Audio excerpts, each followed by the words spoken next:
Okay, today we're going to be working on the rock, paper, scissors game. I think it is homework 3.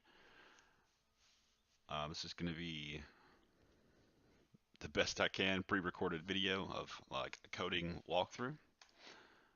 So we're going to refresh this page, see what it does. It says rock, paper, scissors up top. Please enter either R, P, or S for rock, paper, scissors. Obviously, if you hit R, P, or S, it will compare your guess to a computer's guess at random and count your wins, losses, and draws. If you enter anything other than RP or S, it will simply not increment any of the wins or losses. And that's basically all there is to it. So, something I've seen, I was looking at yours. Um, we just simply, we didn't implement the JavaScript of it. Uh, let's see. If we go back to homework 3,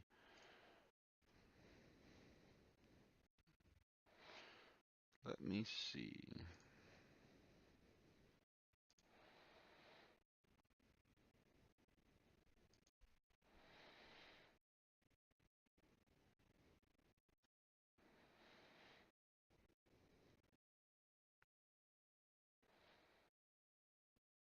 I'm not sure. Possibly this wasn't deployed perfectly, but we're going to walk through it. Okay, so first thing we're going to do is get a new, I embedded all of my JavaScript into the HTML file. I don't know, there's not that much JavaScript, so it just made sense this way to simplify the upload. So what we're going to do is Control N, make a new file. We're going to save as homework3.html. Exclamation point tab gets all of our, most of our tags ready. So first things first, do a little bit of housekeeping here. You don't have to do this. This is just housekeeping for me.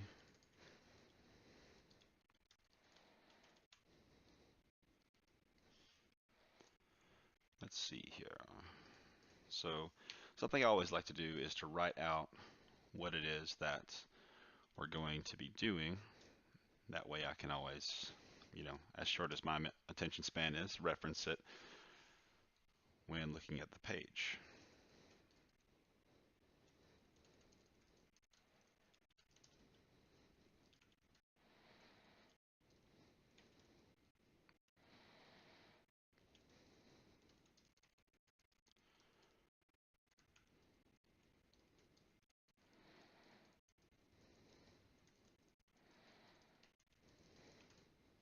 Okay, simple enough.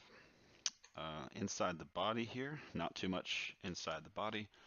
Mainly this is going to be, like it's the JavaScript assignment, the main part of this is going to actually be the JavaScript itself. So just a couple of tags I like to make on mine. Let's say like H1 tag, rock, paper, scissors. Then a little H2 under here, give you some instructions.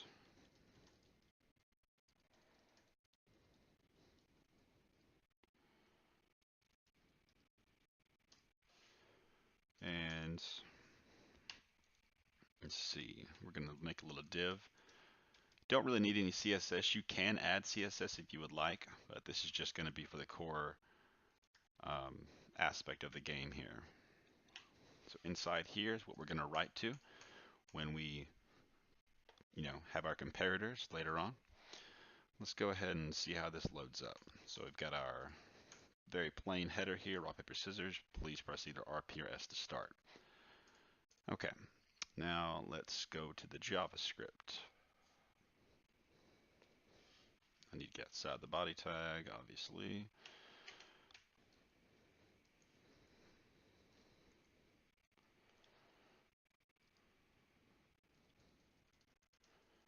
Here's where we'll make the JavaScript logic. You think I could type better, but I can't.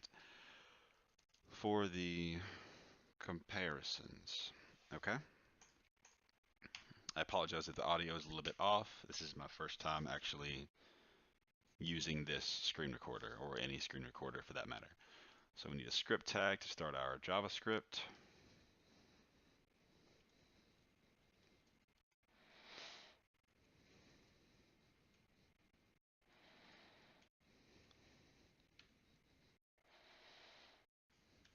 I think that needs to be lowercase.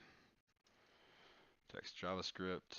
Okay, so inside here is where the magic happens. Make variables, and you don't have to write these comments. These are just for me. So we're going to do let, or var, however you want to do it. Probably let computer choice equal. We're going to make this an array. Actually, we're going to call it computer choices. That's what I'm going to call it.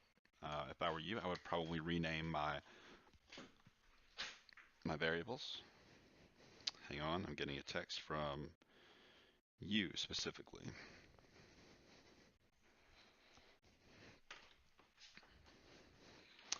Okay, and we're going to make an array of just simply R, P, and S.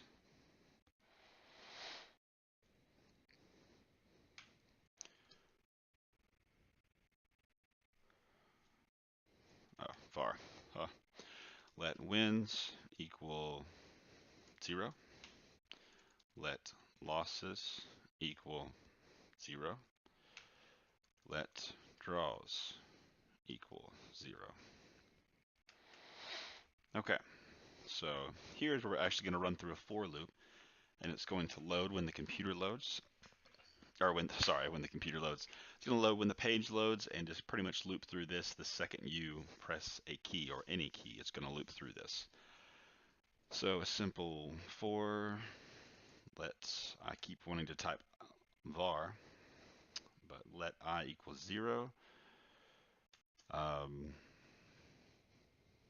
I wrote I as less than 100. You can do 10,000. You can do whatever. Just know that it will stop after however many you type there, however your limit is. Then we're going to open bracket, document dot on key up. This is going to be kind of a basic style listener that listens to key presses and their values inside of a web page.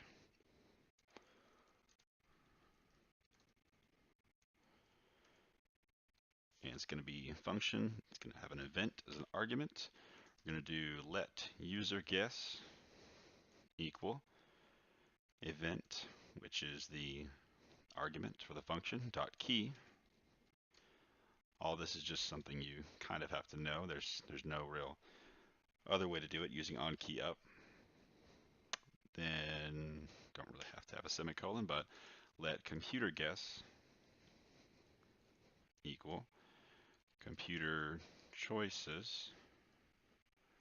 And then we're going to do the math.floor, or the random math.floor. This is probably going to be something you should memorize for anything that you need to choose randomly from an array, or just like RNGesus, if you will.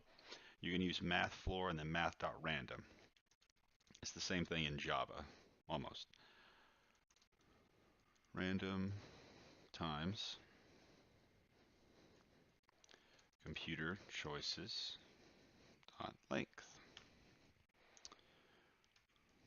Then we're going to close that right there. Then we're going to go to if statements. You can do switch statements. You can do however you like. I did if statements, so I'm going to probably rewrite the if statements here. Now you can implement this any way you like. The end goal is going to be the same, obviously, but you can implement this using switch statements. You can do if else, as long as the logic makes sense to you. I know it's only homework 3, so yeah, here we go. If user guess equals R,